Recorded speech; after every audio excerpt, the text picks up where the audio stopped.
హరే కృష్ణ హరే కృష్ణ హరే కృష్ణ. భక్తులందరికీ స్వాగతం. ఈరోజు మన ప్రొద్దున్నే శ్రీమద్ భాగవతం చర్చలోకి. సో మనం ముందు జయరాధ మాధవ కీర్తన చేసుకుందామంట.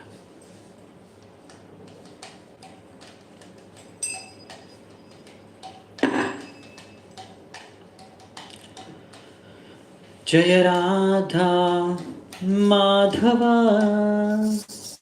कुंज बिहारी जय राधा माधव कुंज बिहारी जय राधा माधव कुंज बिहारी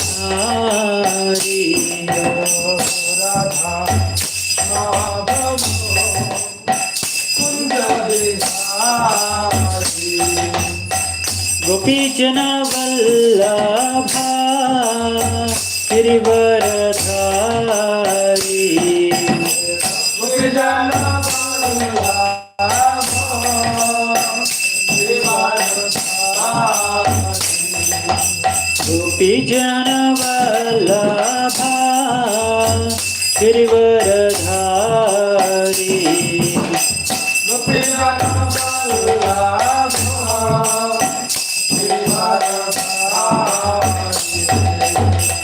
यशोदानंदन प्रजनरंजन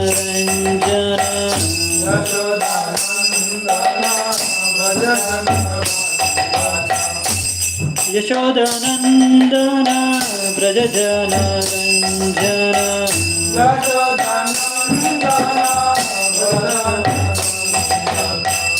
यशोदानंदन प्रजनरंजन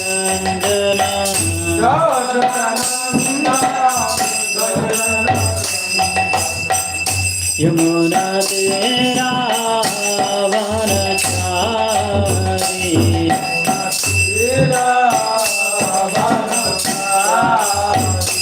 यमुना तेरा वनचारी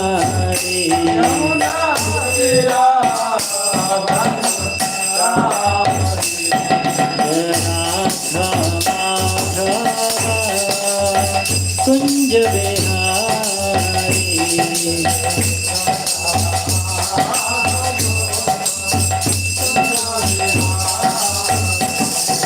Radha Madhav Kunj Bihari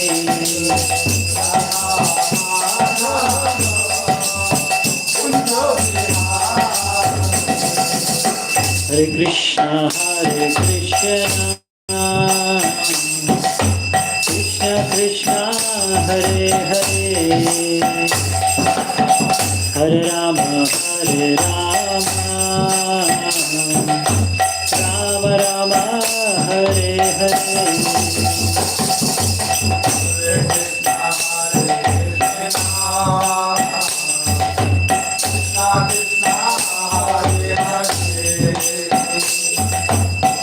Hare Rama, Hare Rama, Rama Hare Hare. हरे कृष्णा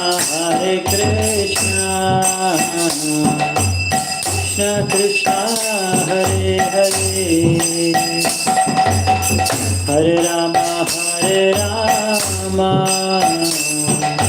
राम राम हरे हरे हरे कृष्णा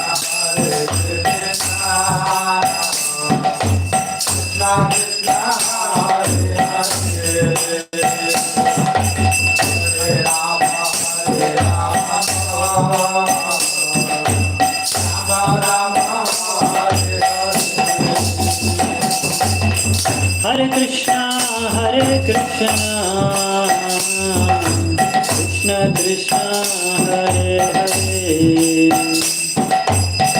हरे Ram Ram Ram Hare Hare Hare Krishna, Hare Krishna, Krishna Krishna, Hare Hare, Hare Rama, Hare Rama.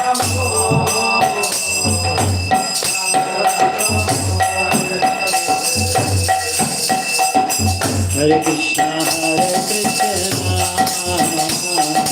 Krishna Krishna, Hare Hare, Hare Rama, Hare Rama, Rama Rama, Hare Hare, Hare Krishna, Hare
जय शिल प्रभुपाद की जय, हरिनाम संकीर्तनम की जय, समवेत गौर भक्त वृंद की जय, निताय गौर सीतनाथ प्रेमानंदे हरि हरि बोल।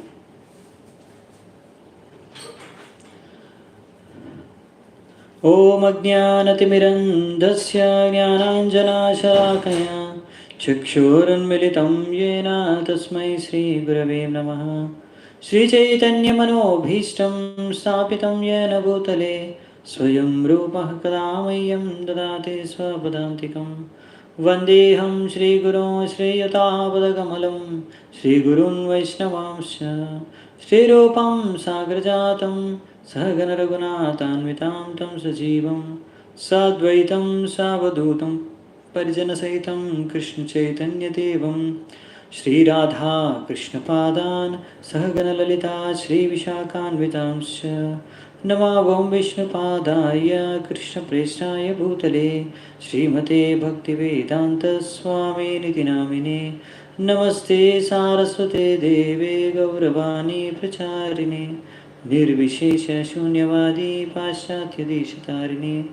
नमो महावदन्याय कृष्णप्रेमप्रदायते कृष्णाय कृष्णचैतन्यानामिने गौरत्विषे नमः। हे कृष्णा करुणा सिन्धु दीनबन्धु जगत्पते गोपीश गोपिका कान्ता राधाकान्त नमोऽस्तुते।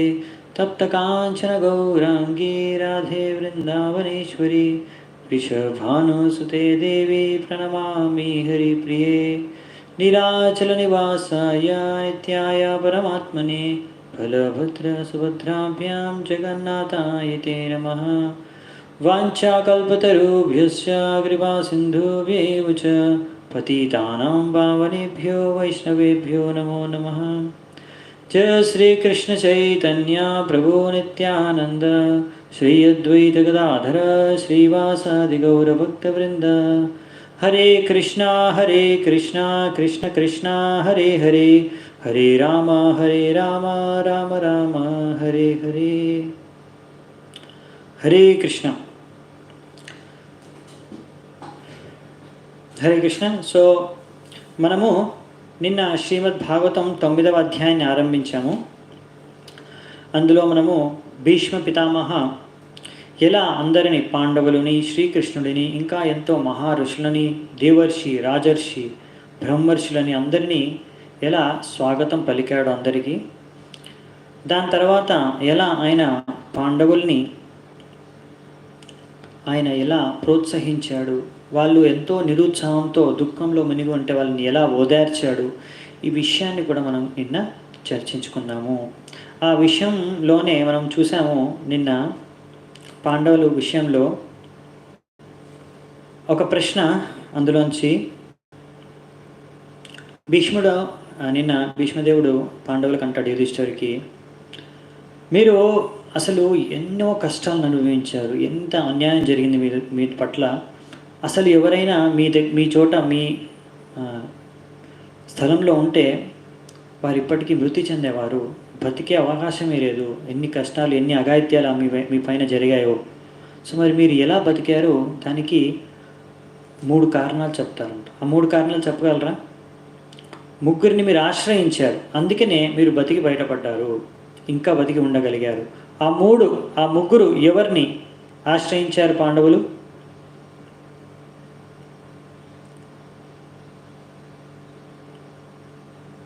ఎస్, విప్ర, ధర్మ, అచ్యుత. కరెక్ట్, ప్రతిభా కుమారి మాతాజీ. ఇంకా ఇప్పుడు చాలామంది చెప్తున్నారు. విప్ర ధర్మాచ్యుతాశ్రయ. విప్ర ధర్మాచ్యుతాశ్రయ. విప్ర అంటే బ్రాహ్మణులను, ధర్మాన్ని మరియు అచ్యుత భగవంతుడు శ్రీకృష్ణుడిని, వీళ్ళు ముగ్గురిని పాండవులు యుధిష్ఠిరమారుడు ఎల్లప్పుడూ ఆశ్రయించారు. అందుకనే వాళ్ళు ఎన్ని కష్టాలు వచ్చినా వాళ్ళు తట్టుకోగలిగారు, ఇంకా బ్రతికి బయటపడగలరు. సో ఈరోజు మనము 18వ శ్లోకం అండి. సో నిన్న చూసాము ఇలా ఓదార్చిన తర్వాత యుధిష్ఠిరుణ్ణి. ఇప్పుడు భీష్ముడు కృష్ణుడి వైపు చూస్తూ కృష్ణుడికి ప్రార్థనలు అర్పించుకుంటాడు, ఆయన్ని గుణగానం చేస్తారు. ఇప్పుడు కృష్ణుడిని అంటే యుధిష్ఠిర మహారాజుకి చెప్తున్నాడు. ఇప్పుడు కృష్ణుడి గురించి కీర్తిస్తూ యుధిష్ఠిర మహారాజుకి ఈ భీష్మదేవుడు కొన్ని విషయాలు చెప్పి కృష్ణుడి గురించి, మరియు దాని తర్వాత కృష్ణుడికి కూడా కొంచెం ప్రార్థన చేసుకుంటాడు ఇక్కడ భీష్ముడు. ఈ భీష్మదేవుని యొక్క కృష్ణుడి గుణగానం ప్రార్థన ఇప్పుడు ముందుగా చూద్దాం మనము. దాని తర్వాత యుధిష్ఠిర మహారాజు అడిగిన కొన్ని ప్రశ్నలకు కూడా భీష్మ పితామహ కొన్ని జవాబులు ఇస్తారన్నమాట. ఆయన సమాధానం ఏంటనే విషయం కూడా ఈరోజే మనం చర్చించుకుంటాము. సో మనం మొదలు పెడదాం ఈరోజు యొక్క శ్లోకాన్ని. 18వ నంబర్ శ్లోకం.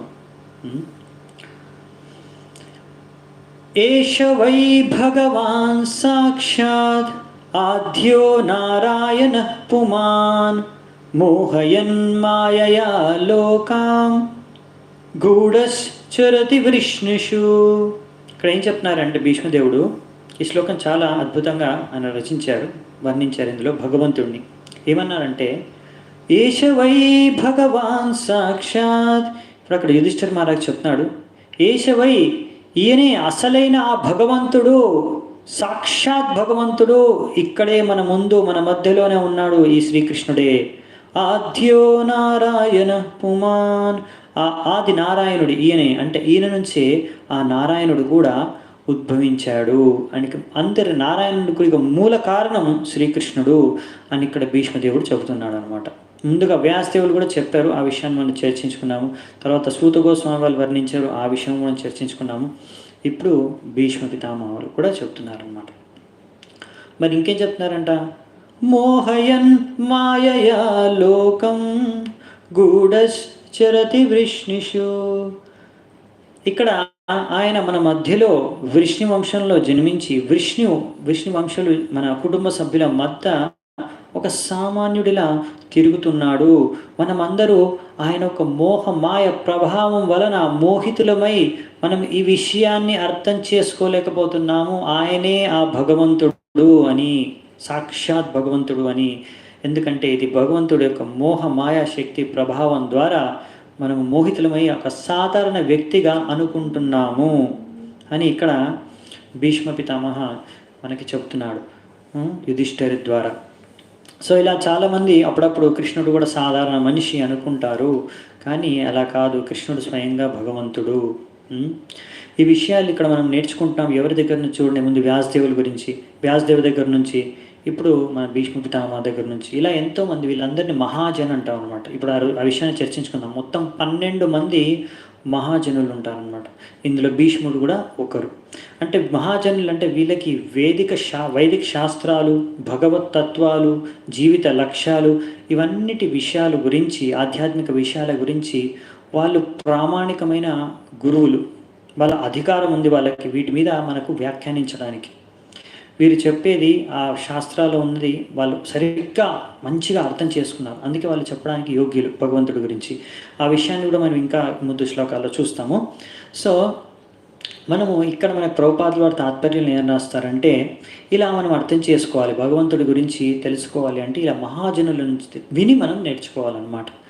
అంతేకాని కొంతమంది ఇప్పుడు ఎవరంటే వాళ్ళు చెప్పేస్తుంటారు భగవంతుడి గురించి. ఇంకా చెప్పాలంటే చాలామంది వైజ్ఞానిక శాస్త్రవేత్తలు ఇవాళ రేపు నమ్మరు భగవంతుడిని, ఈ శాస్త్రాలను కూడా వాళ్ళు నమ్మరు.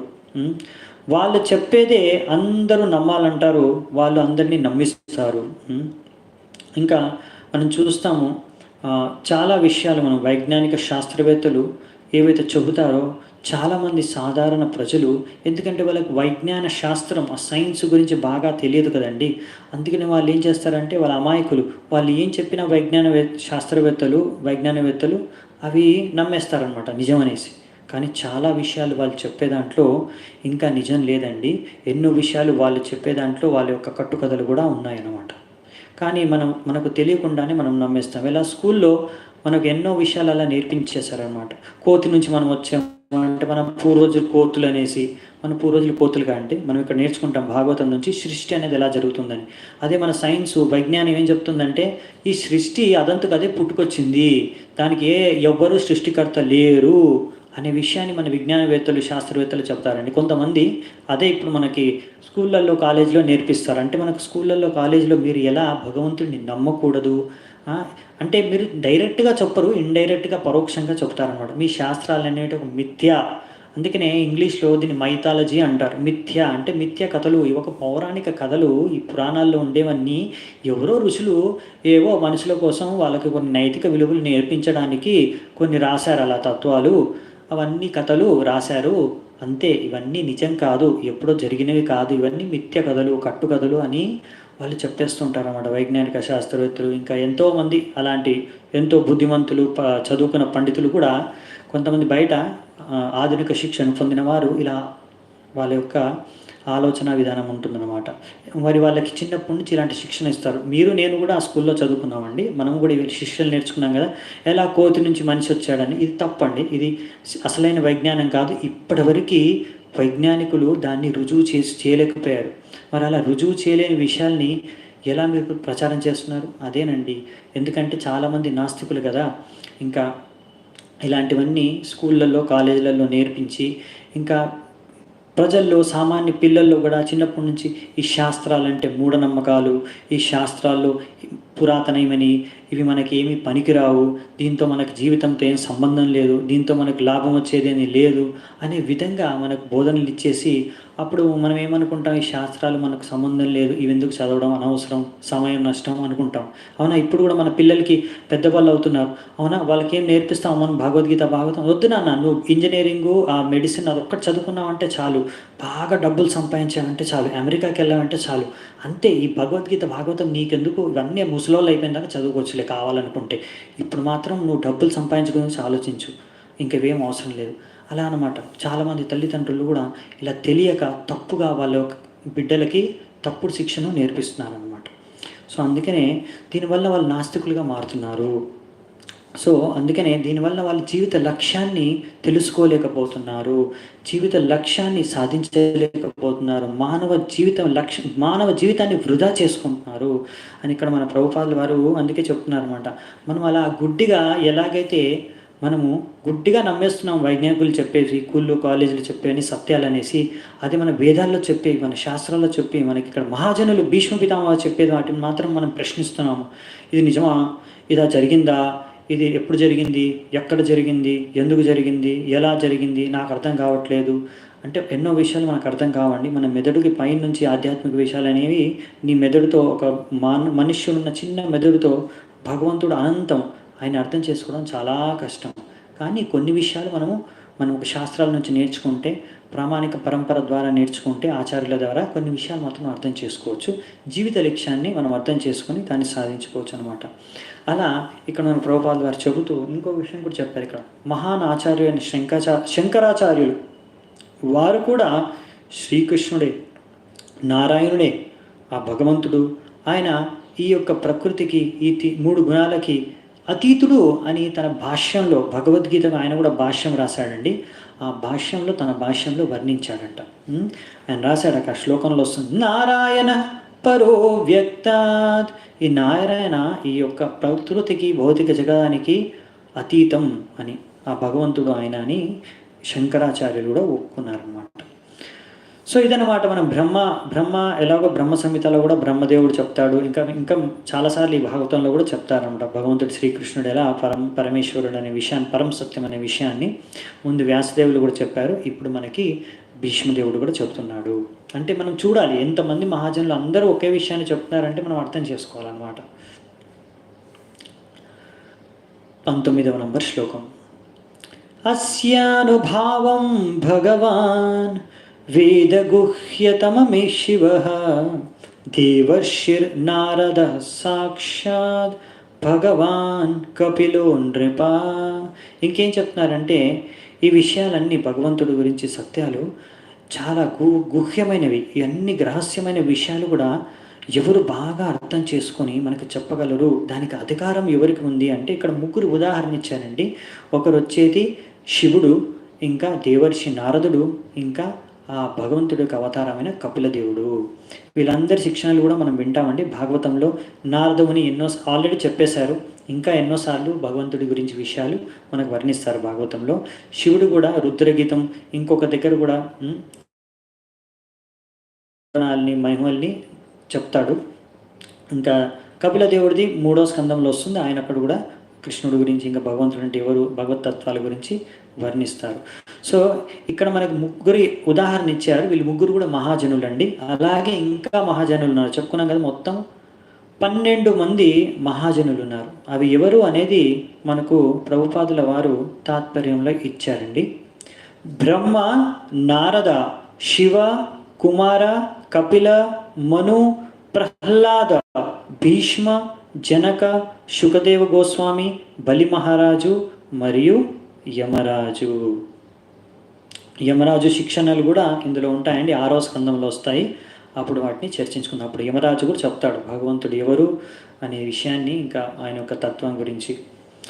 సో ఇలా మనము ఈ విషయాలు ప్రభుపాదుల యొక్క తాత్పర్యం నుంచి నేర్చుకుంటాం అన్నమాట.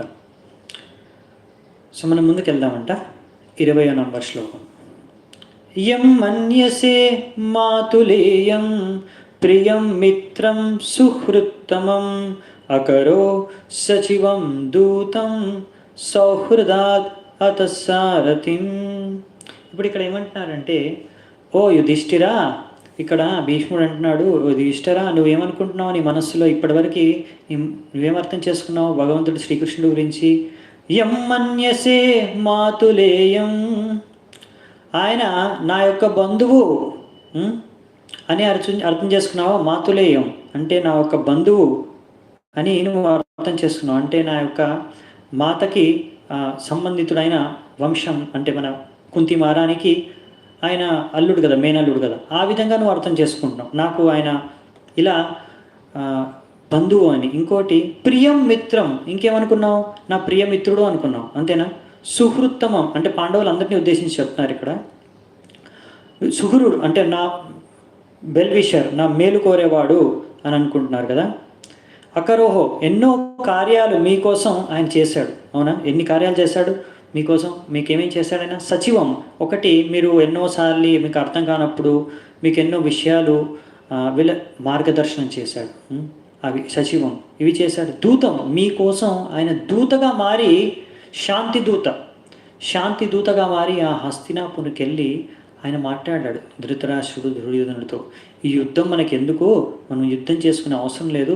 వారు క్షత్రియులు అనగా వాళ్ళ ధర్మం ప్రకారం వాళ్ళు రాజ్యాన్ని ఏలాలి.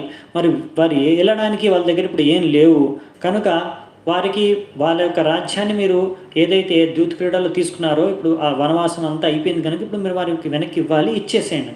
వాళ్ళు ఒప్పుకోకపోతే కృష్ణుడు సరే మీరే ఉంచుకోండి మొత్తం రాజ్యాన్ని వాళ్ళది కూడా, కానీ వాళ్ళకు కనీసం ఒక 5 ఊర్లు ఇవ్వండి. 5 ఊర్లు ఇస్తే 5 మంది ఏదో ఏలుకుంటారు, క్షత్రియులు కదా, వాళ్ళ ధర్మాన్ని నెరవేర్చుకోవాలి కదా అని కృష్ణుడు అంటే 5 ఊర్లు ఏంటి, ఒకటి మన సేఫ్టీ పిన్ ఉంటుంది కదా, ఆ పిన్ యొక్క చివర భాగం ఏదైతే ఉంటుందో అది ఎంత దానికి ఎంత స్థలం తీసుకుంటుంది, దానికి తీసుకునేంత స్థలం కూడా నేను ఇవ్వను అని దుర్యోధనుడు గట్టిగా చెప్పేస్తాడు కృష్ణుడికి.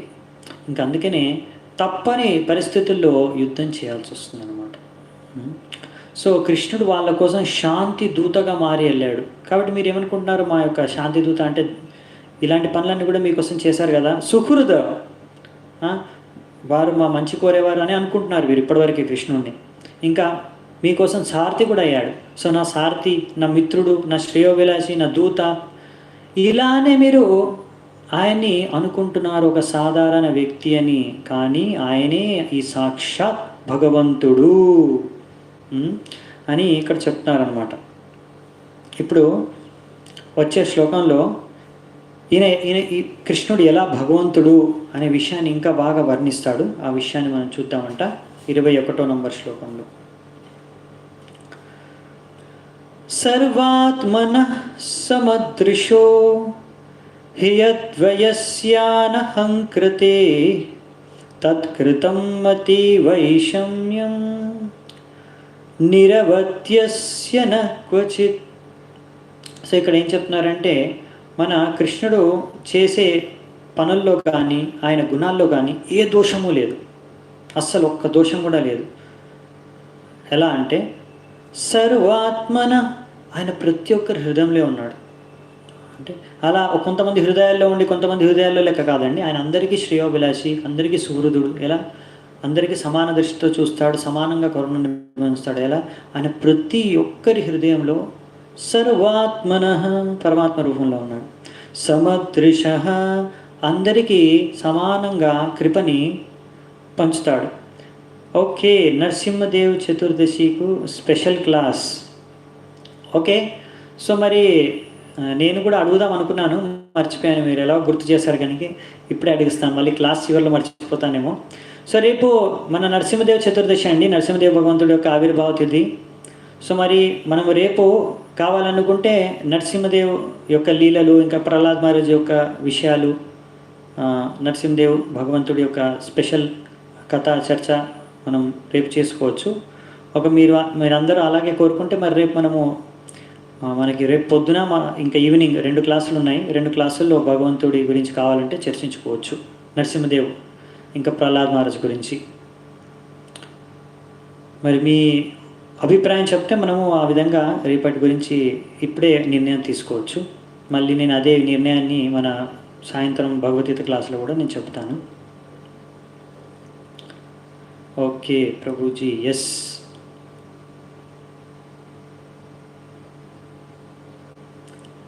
ఓకే, ఇద్దరు ముగ్గురు రాశారు. ఓకే, మన సేమ్ టైమే, వేరే టైం ఇంకా మళ్ళీ సపరేట్గా క్లాస్ తీసుకునే అంత సమయం లేదండి మనకి.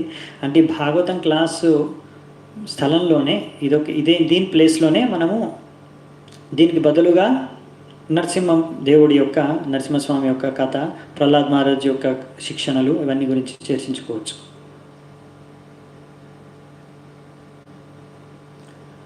ఓకే, చాలామంది అభిప్రాయం వ్యక్తం చేస్తున్నారు ఇక్కడ. అందరూ ఓకే అనే రాస్తున్నారు. ఎస్, టైమింగ్ సేమ్ అండి, వేరే సపరేట్ టైమింగ్ లేదండి.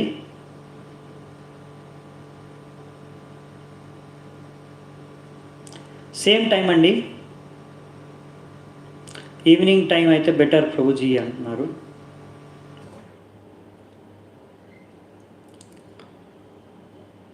ఓకే, ఇప్పుడు మనకి ఒకరిద్దరు మాత్రం ఈవినింగ్ అయితే బెటర్ అంటున్నారు. మనం రెండు ఆప్షన్స్ ఉన్నాయి. ఒకటి ఏంటంటే పొద్దున సాయంత్రం 2 టైమ్స్ మనము నరసింహదేవుడి కథే చేసుకోవచ్చు, చర్చించుకోవచ్చు. లేకపోతే ఓన్లీ ఈవినింగ్ కావాలంటే ఓన్లీ ఈవినింగ్ కూడా చర్చించుకోవచ్చు. ఎందుకంటే మనకు చర్చ విషయం మాత్రం చాలాసేపు చేసుకోవచ్చు.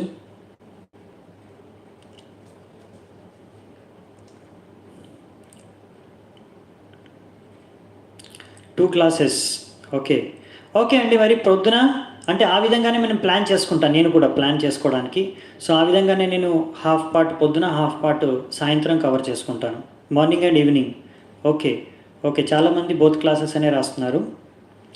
Okay, Narasimhadev appearance in the evening. Okay, సరే, నరసింహదేవుడి యొక్క ఆవిర్భావం గురించి మనం సాయంత్రమే చర్చించుకుందాము.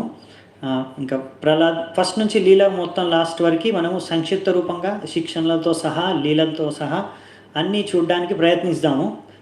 కొన్ని మిస్ అవ్వచ్చు కానీ ఎంతకన్నా తక్కువ సమయంలో. కానీ మనం రెండు ఓకే, పొద్దున సాయంత్రం అండి రేపు నరసింహదేవుడి యొక్క కథ, ప్రహ్లాద్ మహారాజ్ యొక్క శిక్షణలు, ఆయన యొక్క భక్తి గురించి, ఆయన మళ్ళీ నరసింహదేవుడి యొక్క భక్త వాత్సల్యత గురించి, ఇవన్నీ విషయాలు, ఎలా హిరణ్యకశిపుని వధించాడో అన్ని విషయాలు మనము రేపు పొద్దున మరియు సాయంత్రం 2 క్లాసులు దాని గురించే కేటాయిద్దామంట. ఓకేనా? సో ఈ విషయం, ఈ యొక్క చర్చలో ఎవరైనా పాల్గొనొచ్చు. ఒకవేళ మీ ఇంకా ఎవరైనా మిత్రులు ఉన్నా కానీ, భక్తులు కాకపోయినా, ఇస్కాన్ భక్తులు కాకపోయినా వినొచ్చు. నరసింహదేవుని చాలామంది మన తెలుగు రాష్ట్రాల్లో, తెలుగు ప్రజలు చాలామంది, చెప్పాలంటే మొత్తం ప్రపంచంలో అన్నిటికన్నా ఎక్కువ దివ్యక్షేత్రాలు నరసింహదేవుడికి సంబంధించినవి అంటే మన తెలుగు రాష్ట్రాల్లోనే ఉన్నాయండి. ఎక్కువగా తెలుగు ప్రజలే ఎక్కువ మన నరసింహదేవుని పూజిస్తారు. నేను చూసిన నాకున్న అనుభవంతో చెప్తున్నాను. సో చాలామందికి ఈ యొక్క క్లాసు నచ్చచ్చు, అంటే వినడానికి ఇష్టపడవచ్చు. సో మీకు ఇష్టం ఉన్న వాళ్ళకి ఇన్వైట్ కూడా చేయవచ్చు ఈ క్లాస్కి.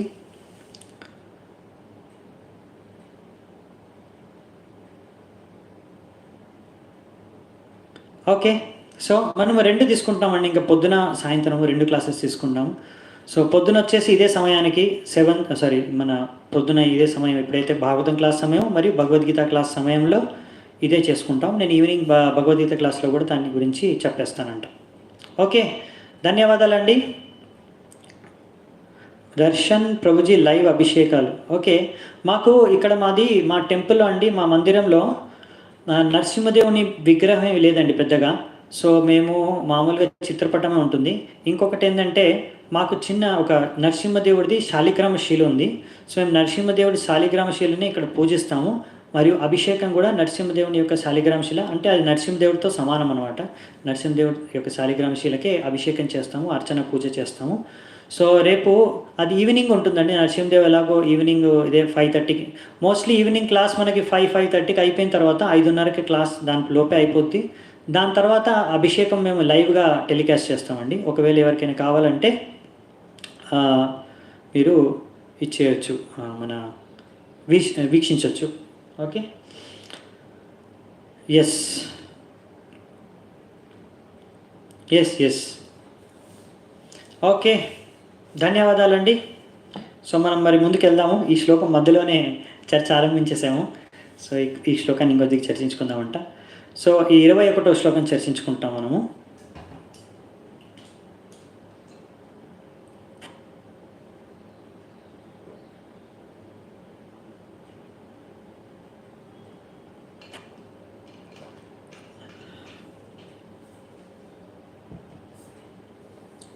సో సో ఫైనల్ అండి, మార్నింగ్ ఈవినింగ్ రెండు సేమ్ మన భగవద్గీత భాగవతం క్లాసెస్ టైంలోనే మనం నరసింహదేవుడి ప్రహ్లాద్ మహారాజ్ యొక్క చర్చ లీలల గురించి చర్చించుకుంటాము.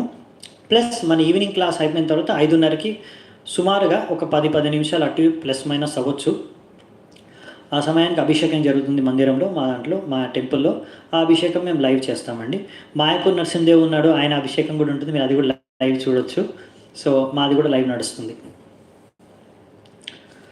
ఓకే, మనం 21వ శ్లోకం మధ్యలో ఉన్నాము, అక్కడ నుంచే చర్చించుకుందామంట. సర్వాత్మనః చూసుకున్నాం కదా, ప్రతి ఒక్కరి ఆత్మలో పరమాత్మ రూపంలో భగవంతుడు ఉంటాడు. ఇంకా సమదృశః, ఈక్వల్లీ కైండ్ టు ఆల్, అదే ఇంగ్లీష్లో చెప్పేసాను. సో అందరికీ సమానంగా కృపను, ఆయన కరుణని ప్రసాదిస్తాడంట. ఆ విషయాన్ని ఇప్పుడు మళ్ళీ భీష్మదేవుడు ఇంకో శ్లోకంలో కూడా సాక్షాత్కంగా ఆయన ఉన్న అనుభవాన్ని వ్యక్తం చేస్తాడు, అప్పుడు కూడా చూద్దామంట.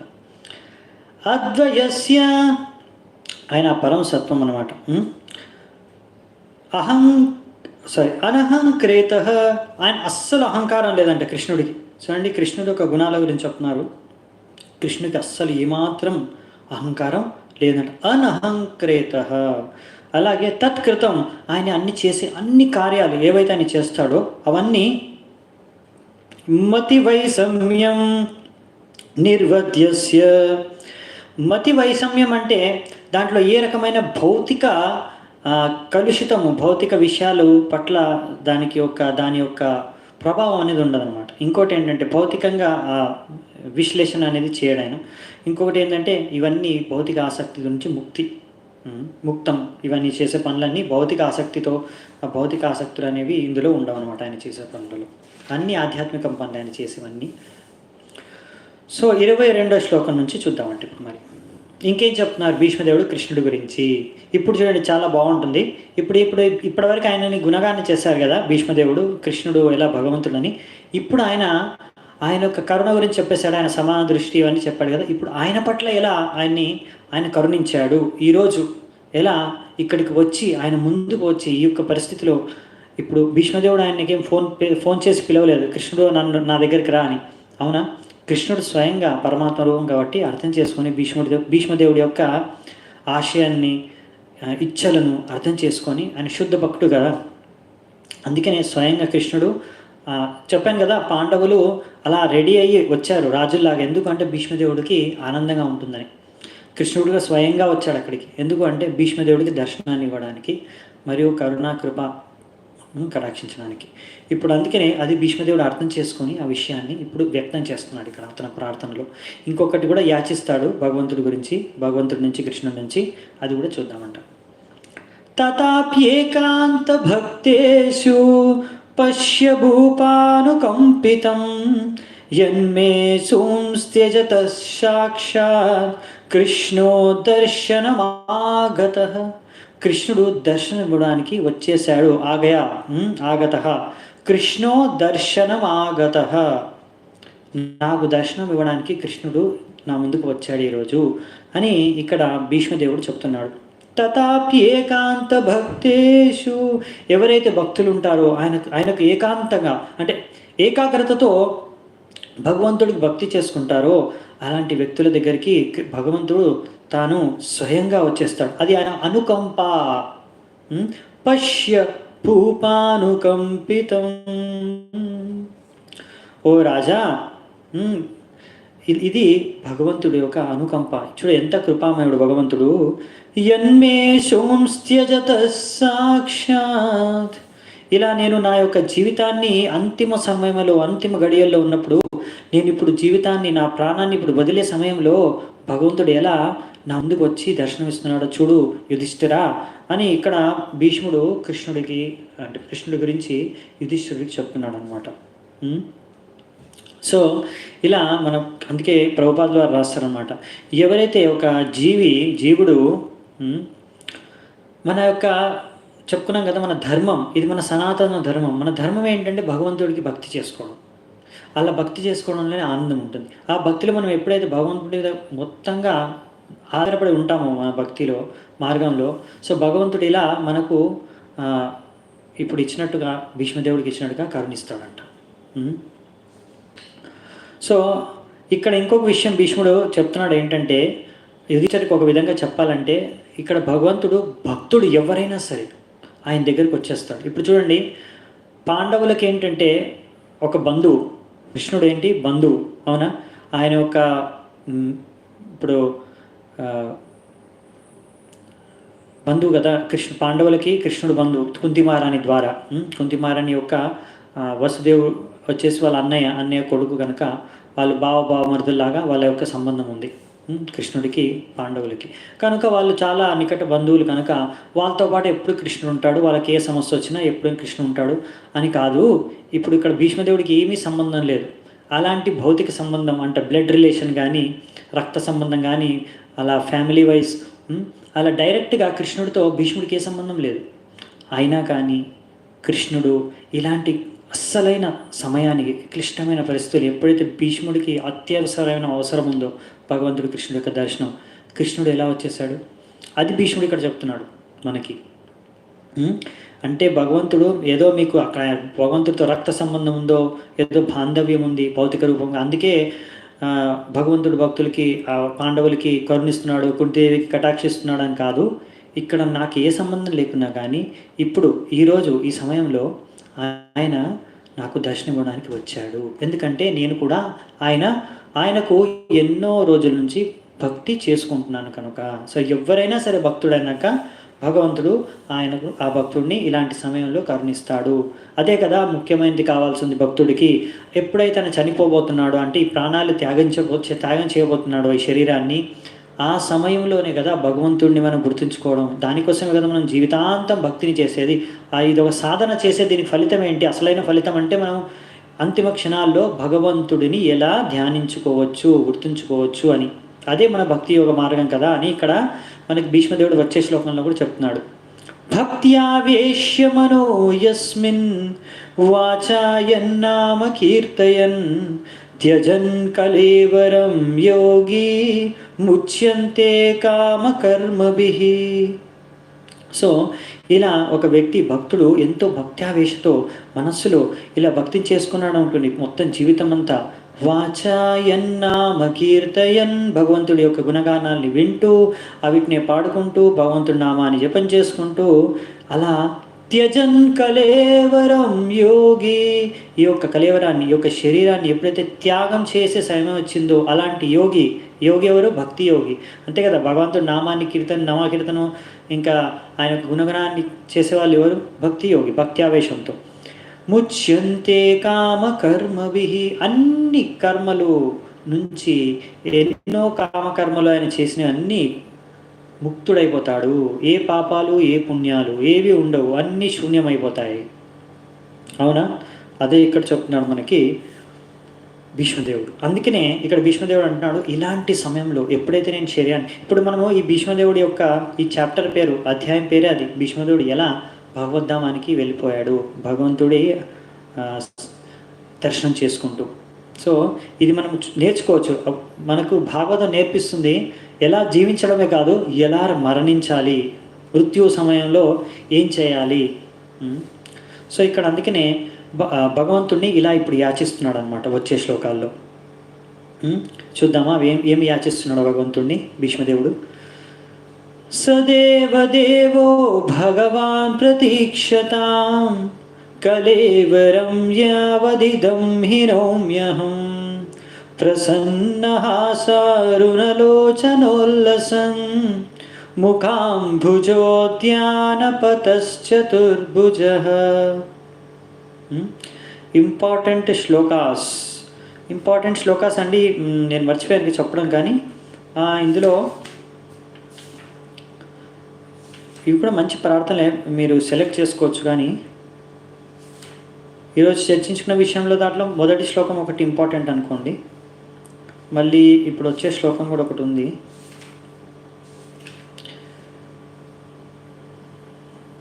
ఇందులో అన్నీ ఒక విధంగా చెప్పాలండి ఇంపార్టెంటే, కానీ భీష్మపితామహ ప్రార్థనలు ఇవి శిక్షణలు మీరు ఇందులో మీకు ఏవి నచ్చితే అవి నేర్చుకోవచ్చండి. ఈ శ్లోకం కూడా చాలా బాగుంటుంది. సదేవదేవో భగవాన్ ప్రతీక్షతాం కలేవరం యావదిదం హినోన్మ్యహం ప్రసన్నహాసారుణలోచనోల్లసన్ ముఖాంబుజోద్యానపతశ్చతుర్భుజ. ఆయన ఇప్పుడు ఒక రిక్వెస్ట్ వినిపించుకుంటున్నాడు కృష్ణుడికి. ఏమని?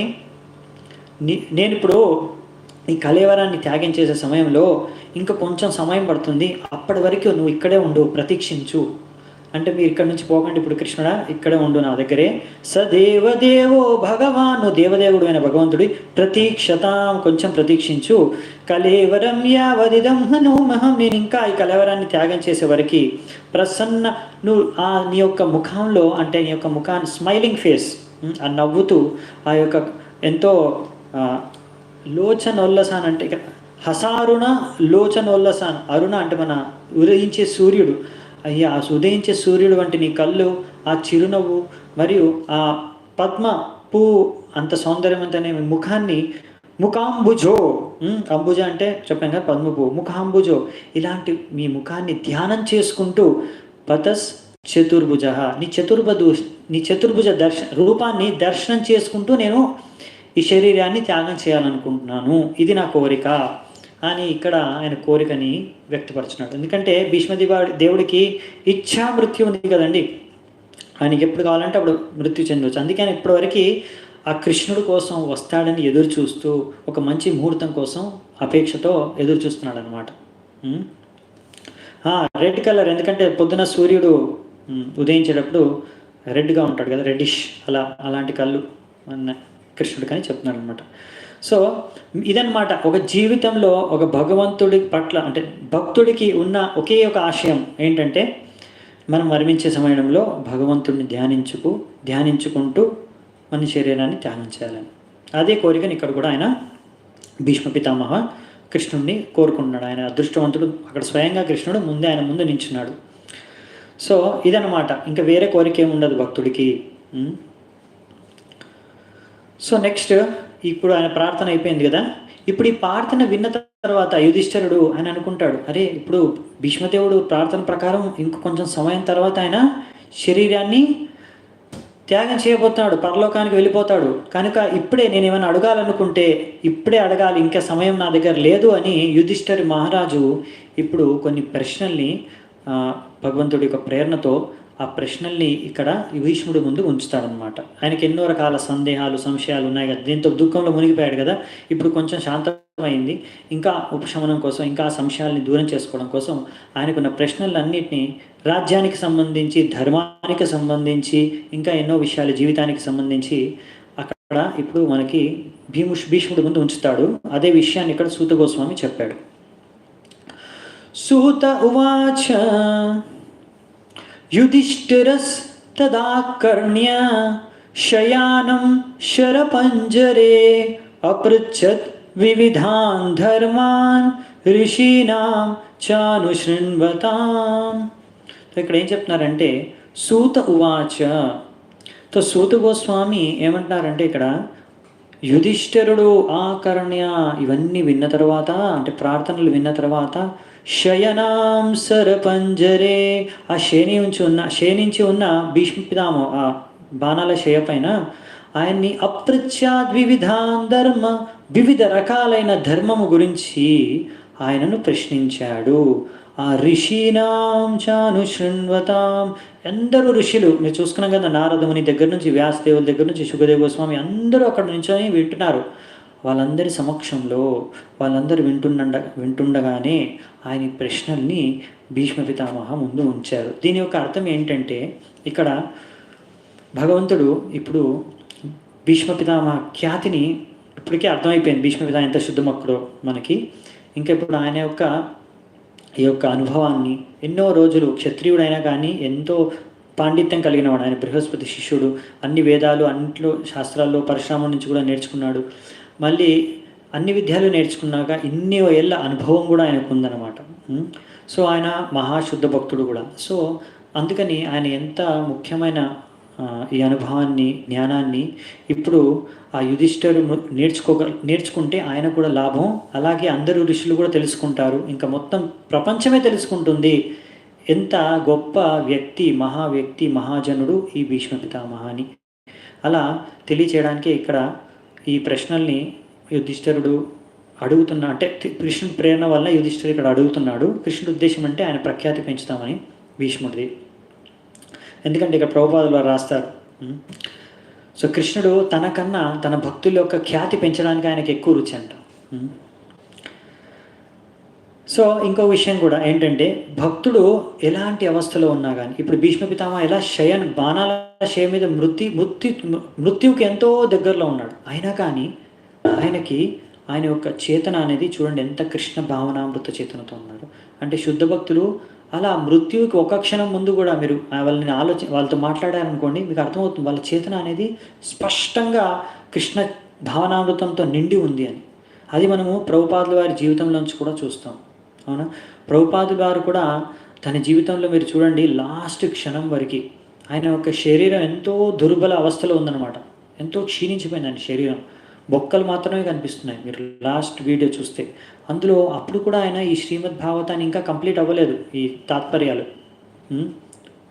భాష్యం అనేది 10వ స్కందం నడుస్తుంది అప్పుడు. అందుకని 10వ స్కందం అప్పుడు కూడా తాత్పర్యాన్ని ఆయన చెబుతున్నాడు. అప్పుడు మీరు ఆ వీడియోలో చూస్తే ఆయన యొక్క శిష్యుడు మైక్రోఫోన్ పెట్టి మైక్తో రికార్డ్ చేస్తున్నారు అనమాట.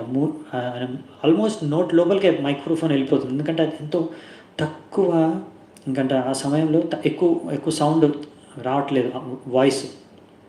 సో అందుకే మీరు చూస్తారు ప్రభుపాదుల వారు ఎలా లాస్ట్ క్షణం వరకు భగవంతుడి సేవ, ఈ భాగవత్ తాత్పర్యాలని రచన చేస్తూనే ఉన్నారు. ఎందుకంటే వాళ్ళ యొక్క చేతన అనేది, బుద్ధి అనేది ఎప్పుడు క్షీణించదన్నమాట. ఆ విషయాన్ని కూడా ఇక్కడ భగవంతుడు కృష్ణుడు అందరికీ తెలియజేయాలనుకుంటున్నాడు. అందుకే ఆ పరిస్థితిలో కూడా యుధిష్ఠిరుడు ప్రశ్నలు అడుగుతున్నాడు. ఇప్పుడు యుధిష్ఠిరుడికి ప్రశ్నలు భీష్మ పితామహ ఇవ్వబోతున్నాడు ఆ సమాధానాలు.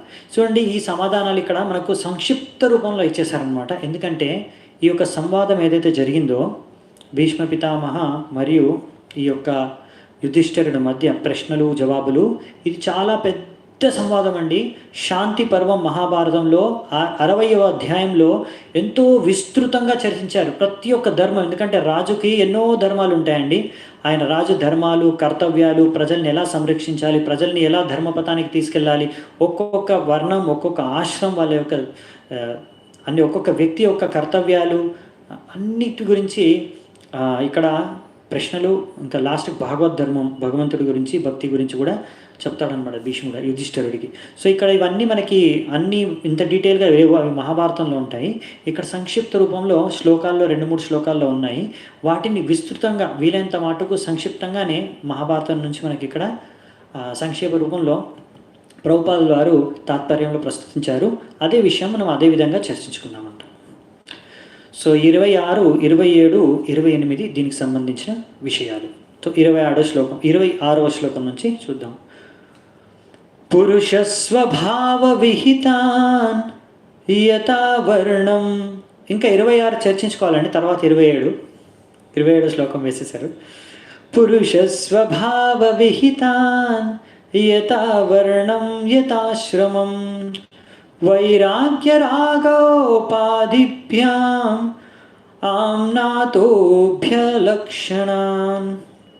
సో ఇక్కడ యుధిష్ఠిర మహారాజు ఏం చెప్తున్నారంటే, అడుగుతున్నారు భీష్మదేవుడిని. అడిగిన ప్రశ్నలకు భీష్మదేవుడు ముందుగా ఎలా జవాబులు ఇస్తారు అంటే, ముందు ఈ వర్ణ ఇంకా ఆశ్రమాలు ఎలా విభజించబడ్డాయి, గుణాలు కర్మాలు యొక్క మనుషుల యొక్క గుణకర్మాల ద్వారా ఎలా విభజించబడ్డాయి, ఎందుకు విభజించబడ్డాయి, ఇవన్నీ యొక్క అర్హతలు ఏంటి, వీళ్ళ యొక్క అర్హతలు, వీళ్ళ యొక్క కర్తవ్యాలు ఏంటి అనే విషయాలు చర్చిస్తారన్నమాట. ఈ చర్చించి ఎలా వాళ్ళు ఈ ఆసక్తిని, అనాసక్తిని, ఈ వైరాగ్యాన్ని, ఆసక్తిని ఎలా వాళ్ళు జీవితంలో వీటి ద్వారా ఎలా మోక్షాన్ని ప్రాప్తించుకోగలరు, అంటే భగవంతుడి పట్ల ఆసక్తిని పెంచుకోవాలి, ఎలా మనము ఈ భౌతిక జగతి పట్ల వైరాగ్యాన్ని పెంచుకోవాలనే విషయాలన్నింటినీ కూడా చర్చిస్తాడనమాట భీష్మ పితామహ ఈ యుధిష్ఠిర మహారాజుతో. సో ఇక్కడ మనకి మొదట ప్రభుపాద తాత్పర్యాల్లో చూసుకుందామంట. కొన్ని చాలా ఇంపార్టెంట్ పాయింట్స్ ఉన్నాయి మన నిజ జీవితంలో, ఇవి ఎంతో ఉపయోగకరం పడేవి. సో మన మహాభారతం ఏంటంటే జీవితంలో మనం భౌతిక జగతంలో ఎలా జీవించాలి అనే విషయాన్ని మహాభారతం, రామాయణం ఇవి ఇస్తాయండి శిక్షణలు. భాగవతం ఏమో భగవద్ధామానికి ఎలా వెళ్ళాలి దానికి కావాల్సిన తయారీ మనకు భాగవతం చేయిస్తుంది అనమాట. అలా కానీ ప్రభుపాదుల వారి యొక్క శిక్షణలు కూడా మహాభారతం, రామాయణం ఇలాంటి పురాణాల నుంచి కూడా మనకి ఇక్కడ తాత్పర్యాల్లో ఇచ్చేశారు. సో అది చూద్దామంట. సో ఇక్కడ ఉద్దేశం ఏంటి? ఈ వర్ణాశ్రమం ఇలా విభజించడానికి ఉద్దేశం ఏంటి? ఉద్దేశం ఒకటేనండి, వాళ్ళు ఎలా ఆధ్యాత్మిక జీవితంలో ఉన్నతి చెందాలి అని. దానికి విభజించడం ఎందుకండి అనొచ్చు మీరు. దానికి ఒకటేనండి, ఒక్కొక్కరికి ఒక్కొక్క రకమైన గుణ కర్మాలు ఉంటాయి. వాటి ప్రకారం వాళ్ళ యొక్క జీవితాన్ని నివసించుకోవాలనుకుంటారు. ఒక్కొక్కరికి ఏది నచ్చితే, ఏ పని వస్తుందో, ఏ సామర్థ్యం ఉందో వాళ్ళు దాని ప్రకారమే జీవితాన్ని వ్యతించాలనుకుంటారు, దాని ప్రకారమే పనులు చేయాలనుకుంటారు, అంతే కదా.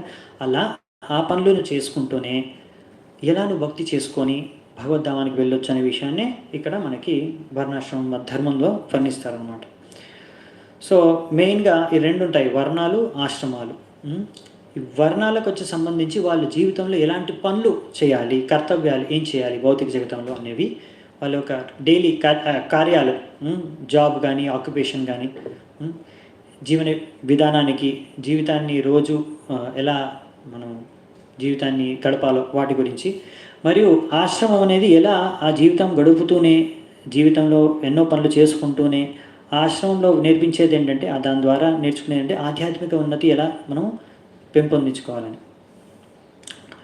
సో ఇక్కడ మనకి భీష్మదేవుడు అలా మనం ధర్మాన్ని ఎప్పుడైతే పాటిస్తామో అప్పుడే మనము మనుషులంగా మనం గుర్తించబడతాము. పశువుల నుంచి అదే మనకి భేదమని మహాభారతంలో చెప్తారనమాట. అది మనం ముందు కూడా చూసుకున్నాము. సో ఇంకొకటి చూద్దామంట. ఇప్పుడు బ్రాహ్మణులు, క్షత్రియులు, వైశ్యులు, శూద్రులు ఈ నలుగురికి ఎలా కొన్ని ముఖ్యమైన కార్యాలు, కర్తవ్యాల గురించి, వాళ్ళ కార్యకలాపాల గురించి చెప్తారనమాట. మనం అర్థం చేసుకోవచ్చు. బ్రాహ్మణుడు వచ్చేసి, బ్రాహ్మణ అంటే ఎవరంటే, ఎవరు అవుతారో, ఎవరు అవ్వగలరు అంటే అందరికన్నా బుద్ధిమంతులైన మనుషులు మాత్రమే, బుద్ధిమంతు అంటే ఎక్కువ తెలివిన వాళ్ళు మాత్రమే బ్రాహ్మణుడు. ఇంకా సత్వగుణం కూడా ఉండాలని వాళ్ళకి. రజోగుణం ఉంటే మరి వాళ్ళు బ్రాహ్మణులు అవ్వడం కష్టం, వాళ్ళు ఇంకా క్షత్రియులు కావచ్చు అనమాట. అందుకే క్షత్రియుల్లో కూడా వాళ్ళకు కూడా శాస్త్రాల జ్ఞానం, విద్య అనేది ఉంటుంది, కానీ వాళ్ళకు ఆ రజోగుణం కూడా ఉంటుంది. కనుక వాళ్ళు ఏంటంటే అహింస అనేది కూడా చేస్తారన్నమాట. యుద్ధం దాంట్లో చేయాల్సి వస్తుంది కొంచెం హింస, దాని ద్వారా. సో దాని ద్వారా వాళ్ళు ప్రజలకి సంరక్షణ, ధర్మాన్ని రక్షించడం అనేవి కూడా చేస్తారు. ధర్మాన్ని రక్షించాలంటే ముందు ధర్మం ఏంటో తెలియాలి కదా. అందుకే ఇక్కడ యుధిష్ఠిర్ మహారాజ్కి శిక్షణలు ఇచ్చేవి. సో బ్రాహ్మణులకి, క్షత్రులకి ఇద్దరికి విద్యలు అంటే ఈ వేదిక శాస్త్రాలు, ధర్మాల గురించి తెలుసు అన్నమాట. సో ఇప్పుడు బ్రాహ్మణులు ఏం చేస్తారంటే, ఈ బుద్ధిమంతులు ఫస్ట్ వాళ్ళు చేయాల్సింది ఏంటంటే, వాళ్ళు నిజంగా బుద్ధిమంతులు అయితే మొదటి చేయాల్సింది ఏంటంటే వాళ్ళ యొక్క ఇంద్రియాలని, మనస్సుని నియంత్రించుకోవడం నేర్చుకోవాలి. ఇది అన్నిటికన్నా మొట్టమొదటి అర్హత బ్రాహ్మణుడు అవ్వడానికి. దాని తర్వాత ఇంకేం చేయాలి అంటే శాస్త్రాన్ని ఎంతో గాఢంగా అంటే బాగా చదువుకోవాలి, విస్తృతంగా. భాగవతం, భగవద్గీత ఇలా అన్ని వేద శాస్త్రాలని అన్ని పఠించిన తర్వాత, నేర్చుకున్న తర్వాత వాటిని ఆచరించాలి. ఆచరించిన తర్వాత 4వ స్టెప్లో వాళ్ళు ప్రచారం చేస్తుంటారు. ఇది వాళ్ళ కార్యాలన్నమాట. సో క్షత్రియులు మాత్రం వాళ్ళు నేర్చుకుంటారు శాస్త్ర విద్యలు కూడా, అస్త్రశస్త్రాల గురించి అన్నిటినీ. కానీ వాళ్ళు ధర్మాన్ని, ప్రజల్ని సంరక్షిస్తారు. వాళ్ళని ధర్మాన్ని రక్షించడం కోసం, ప్రజల్ని రక్షించడం కోసం అవసరమైతే యుద్ధాలు కూడా చేస్తారు. లేకపోతే కొంతమంది దుర్మార్గుల్ని వాళ్ళు వధిస్తారు కూడా, వాళ్ళకి పనిష్మెంట్, శిక్షణ విధిస్తారు ఇలా. సో ఇంకా క్షత్రియులు ఒకటేంటంటే, వాళ్ళు ఎప్పుడైనా సరే ఈ యొక్క దానాన్ని ఇవ్వాలంట, దానం చేయాలంట. వాళ్ళు క్షత్రియులు ఎప్పుడైనా వాళ్ళు దానాన్ని స్వీకరించకూడదు, వాళ్ళు దానం చేయాలంట. క్షత్రియుల లక్షణం ఇది. కానీ ప్రభుపాదులు అంటారు, ఇప్పుడున్న నాయకులు ఎవరైతే ఈ యొక్క గవర్నమెంట్, ఇప్పుడు ఏదైతే సర్కారు గవర్నమెంట్ ఉందో, సో వాళ్ళు నడిపించే, ఈ దేశాన్ని నడిపించే కానీ ఈ యొక్క మన రాష్ట్రాలని నడిపించే నాయకులు, వాళ్ళు ఎప్పుడు చూసినా ప్రజల నుంచే ఏదో రకంగా వాళ్ళు లబ్ధి చెందాలని చూస్తుంటారు. వాళ్ళ దగ్గర నుంచి ఏదో రూపంలో, వాళ్ళ దగ్గర నుంచి ఏదో ఆశిస్తూ తీసుకోవాలని చూస్తారు. ప్రజలకి ఇవ్వాలని, దానం చేయాలని ఆలోచించరు. ఇంకా వాళ్ళ కార్యాలకు ఎన్నో ఖర్చులు కూడా ఖర్చు పెట్టుకుంటూ ఉంటారు. కనుక ఇంకా ఇవాళ రేపటి వాళ్ళు ఎవరైతే ఉన్నారో నాయకులు, వాళ్ళు ఎప్పుడు యుద్ధ భూమిలో స్వయంగా వెళ్ళరు. అవునా, వేరే వాళ్ళని ప్రోత్సహిస్తారు. నువ్వు వెళ్ళి యుద్ధం చేయను, ఆయన బాగా యుద్ధం చేసేయి, కానీ నేను మాత్రం నా ఏసీ రూమ్లోనే కూర్చొని ఉంటాను, నేను మాత్రం యుద్ధం చేయను, ఇక్కడ నుంచి నీకు ప్రోత్సాహాన్ని ఇస్తాను. అప్పట్లో అలాగా రాజులు అన్నవారు ప్రజల్ని రక్షించడం కోసం, ఎవరైతే రాజ్యాన్ని పరిపాలించేవారో వాళ్ళు స్వయంగా యుద్ధ భూమికి వెళ్ళి వాళ్ళు పోట్లాడి ప్రజల్ని, ధర్మాన్ని రక్షించేవారు అన్నమాట. సో వీళ్ళు అసలైన నాయకులు, ఇలా ఉండాలి నాయకులు ఉంటే అని ఇక్కడ ప్రభుపాద గారు చెప్పారు. ఏదో ఓట్లు ఎలాగో అలాగ అందరినీ ఏ మందో మాపో తాగించేసి చెప్పేసి ప్రచారం చేసుకొని కొన్ని ఓట్లు తెచ్చుకొని ఇలా నాయకులు అయిపోతూ ఉంటారు కదా, వీళ్ళు అసలైన నాయకులు కాదు, ఇది అసలైన నాయకత్వం కాదు అని ఇక్కడ ప్రభుపాద గారు చెప్తున్నారు అనమాట. మన వేదిక పద్ధతి ప్రకారం ఇలా ఒక రాజు అంటే ఎలా ఉండాలి, ఆయన కర్తవ్యాలు ఏంటనేవి ఇక్కడ ఇచ్చారు. ఇంకా అలాగే వైశ్యులు ఎవరైతే ఉన్నారో, వైశ్యులు ఎలాగైతే మన క్షత్రియులు మనుషుల్ని రక్షిస్తారో అలాగే ముఖ్యంగా ప్రజల్ని వైశ్యుల కర్తవ్యం ఏంటంటే వాళ్ళని ఎలాగో క్షత్రియులు రక్షిస్తారు కాబట్టి వాళ్ళు ఆవుల్ని గోవుల్ని రక్షిస్తారు అనమాట. అలాగే వాళ్ళు ఇంకా మిగతా పశువుల్ని కూడా రక్షిస్తారు, ముఖ్యంగా గోవుల్ని. ఇంకా దాంతోపాటు వాళ్ళు చేసుకునేది వ్యవసాయం, అంటే పంటలు పండించుకోవడం, దాని ద్వారా వ్యవసాయం, దాని ద్వారా అందరికీ ఈ ధాన్యాలని ఇంకా తినే పదార్థాలని పళ్ళని ఇవన్నీ